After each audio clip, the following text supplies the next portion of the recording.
Start. सभापति महोदय, मैं वित्त विधेयक का समर्थन करने के लिए खड़ा हुआ हूँ।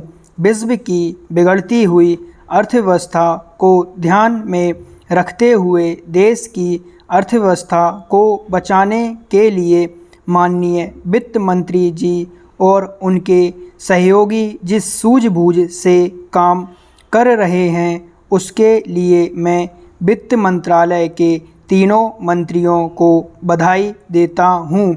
यह बजट बड़ी समझदारी से तैयार किया गया है।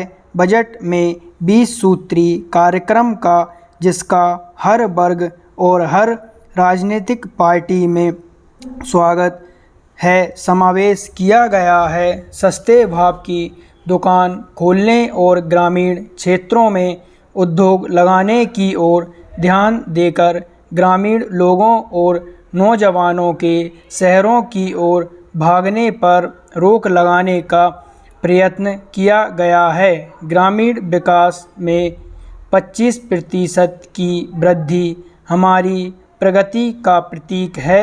इससे प्रकट होता है कि गांवों की तरफ हमारी नज़र गई है। जब तक हमारे गांवों का विकास नहीं होगा, तब तक इस देश का विकास नहीं हो सकता।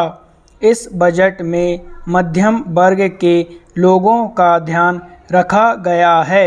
महिलाओं की दिक्कतों को सामने रखा गया है और सरकारी कर्मचारियों के लिए वेतन आयोग बनाया गया है। ये सब स्वागत योग्य कदम हैं। विरोधी पार्टियों के सदस्यों ने इस बजट के बारे में जो आपत्तियां उठाई थीं, उनको ध्यान में रखकर वित्त मंत्री ने करों में राहत देने के बारे में कल जो घोषणा की है, मैं उसका भी स्वागत करता हूं और उसके लिए उनकी प्रशंसा करता हूं। कुछ परिस्थितियां अभी अभी पैदा हुई हैं, जैसे उत्तर प्रदेश में गन्ने के संबंध में कठिन स्थिति बनी। स्वयं प्रधानमंत्री जी ने उसमें रुचि ली और भारत सरकार की ओर से राहत देने की घोषणा की गई और उसको तुरंत लागू भी किया गया।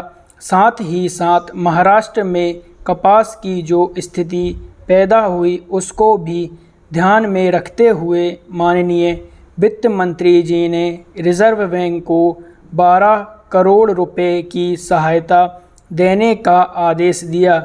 ये ऐसी स्थितियां हैं जो अचानक खड़ी हो जाती हैं, लेकिन वित्त मंत्रालय बड़ी समझदारी से फ़ौरन उनके संबंध में कार्रवाई करता है। इसी प्रकार जो बेमौसम बरसात हुई, उसका गेहूं की फसल पर असर पड़ा, उस पर भी भारत सरकार ने ध्यान दिया। ये ऐसी बातें हैं जिन पर टीका करना बड़ा सरल है।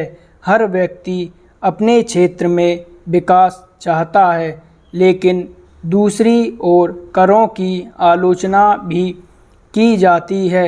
इससे अच्छा निकाल तो राष्ट्र का उद्धार नहीं कर सकता। देश में जो उत्पादन होगा और जो कर वसूल होगा, उसी के द्वारा देश के हर क्षेत्र का विकास हो सकता है।